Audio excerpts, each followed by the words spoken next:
Baik, Assalamualaikum warahmatullahi wabarakatuh. Perkenalkan nama saya Noviana Dama Kalven, biasa dipanggil Novi, dan hari ini saya akan mempresentasikan terkait 5 artikel bisnis internasional sebagai syarat ujian akhir semester, di mana artikel yang saya ambil yaitu yang publish dari Jurnal Nasional Sinta 1 dan 2 periode 2020 sampai 2025. Saya sengaja memilih jurnal nasional untuk mengangkat perspektif Indonesia sebagai pemain utama, bukan sekedar objek dalam bisnis internasional.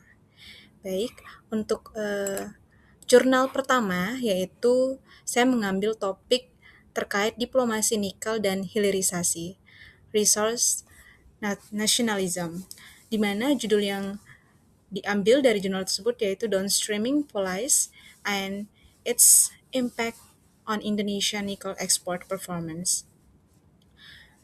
Jurnal yang dipublish di Jurnal Ekonomi dan Bisnis Indonesia, Journal of Indonesian Economy and Business, Sinta 1 UGM, dirilis tahun 2023 dan linknya sudah saya lampirkan dalam PPT. Latar belakang dalam jurnal tersebut yaitu Indonesia melarang ekspor biji nikel mentah untuk memaksa investor asing (FDI) membangun smelter di dalam negeri. Tujuannya yaitu untuk menganalisis apakah kebijakan proteksionisme ini efektif meningkatkan nilai tambah ekspor atau justru memicu perang dagang. Metode penelitian yaitu menggunakan analisis input-output dan data deret waktu ekspor 2015 sampai 2023. Volume ekspor hasil yang didapatkan yaitu volume ekspor biji mentah turun ke nol, namun nilai ekspor produk turunan ferronikel atau stainless steel melonjak 10 kali lipat. Implikasinya yaitu negara berkembang memiliki posisi tawar kuat, bargaining power, dalam rantai pasok baterai listrik global jika berani melakukan intervensi kebijakan. Kemudian jurnal kedua, topik yang saya ambil yaitu rantai pasok halal global, the halal traceability. Judul jurnalnya yaitu Blockchain Adoption in Halal Food Supply Chain, a Systematic Literal Review and Future Agenda. Dirilis di Gajah Mada International Journal of Business, Sinta 1, terindeks Scopus 3, Q3, yang dirilis tahun 2021. Latar belakangnya yaitu konsumen muslim global butuh jaminan bahwa produk ekspor Indonesia benar-benar halal dari hulu ke hilir, sertifikat kertas mudah dipalsukan.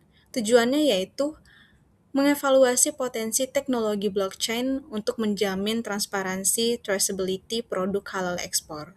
Metode penelitiannya yaitu tinjauan pustaka sistematis terhadap penerapan teknologi di industri makanan.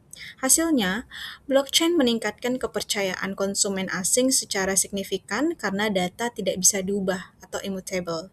Implikasinya, untuk memenangkan pasar Timur Tengah, ekspor ke Indonesia tidak cukup hanya dengan label halal MUI, tapi perlu infrastruktur digital pelacak jejak produk. Kemudian untuk jurnal ketiga, topiknya yaitu Budaya Jawa dalam Negosiasi Bisnis Internasional. Judul jurnalnya Javanese Cultural Value in International Negotiation, A Case of Furniture Exporters. Jurnal Manajemen dan Kewirausahaan Sinta 2 Universitas Petra. Dirilis tahun 2022.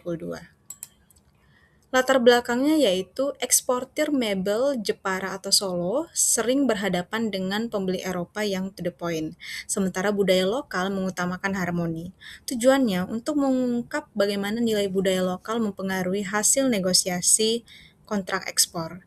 Metodenya yaitu wawancara kualitatif mendalam dengan pengrajin mebel yang rutin ekspor. Hasilnya, sifat sungkan sering membuat eksportir Indonesia menyetujui harga rendah di awal, yang berujung kerugian. Namun, pendekatan kekeluargaan membuat hubungan bisnis lebih langgeng atau long-term orientation. Implikasinya, itu perlu adanya pelatihan asertivitas bagi UMKM agar budaya lokal menjadi aset hubungan, bukan kelemahan dalam negosiasi harga.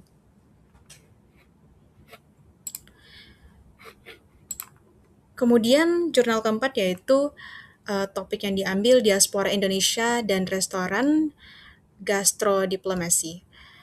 Judulnya Gastrodiplomasi as a Soft Power Strategy, The Role of Indonesia Restaurants Abroad.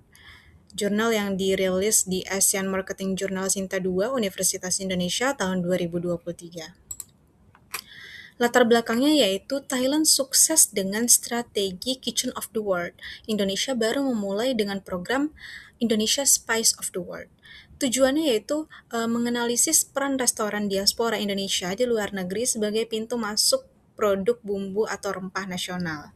Metodenya, studi kasus ganda pada restoran Indonesia di Belanda dan Australia. Hasilnya, restoran bukan sekedar tempat makan, tapi etalase produk.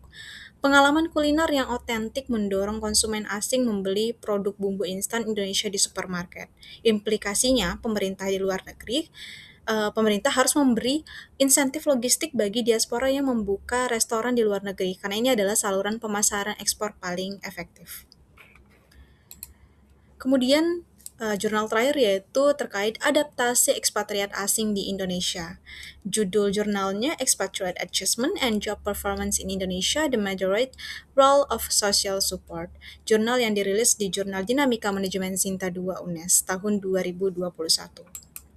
Latar belakangnya yaitu banyak manajer asing, Jepang atau Korea gagal beradaptasi di pabrik Indonesia, menyebabkan konflik buruh dan penurunan produktivitas. Tujuannya yaitu mengikuti faktor apa yang paling membantu bule atau ekspat betah dalam perform di Indonesia. Metode penelitiannya yaitu survei kuantitatif pada 150 ekspatriat di kawasan industri Jawa Barat. Hasilnya, dukungan sosial dari rekan kerja lokal bukan sesama ekspatriat adalah faktor penentu utama keberhasilan mereka. Implikasinya, perusahaan MNC di Indonesia harus membuat program buddy system atau pendamping lokal untuk manajer asing baru guna menjembatani kesenjangan komunikasi dan budaya. Saya membuat refleksi akhir, mengapa memilih referensi jurnal nasional bereputasi? Karena studi bisnis internasional seringkali didominasi sudut pandang barat atau western centric. Melalui 5 artikel ini akan menunjukkan perspektif inside out, bahwa diplomasi rendang bisa sekuat diplomasi burger, bahwa filosofi Jawa bisa bersanding dengan manajemen barat, bahwa kebijakan nikel kita mengguncang rantai pasok Eropa. Bisnis internasional bukan hanya tentang mereka datang ke sini, tapi tentang kita yang mewarnai dunia. Sekian dari saya. Terima kasih. Wassalamualaikum warahmatullahi wabarakatuh.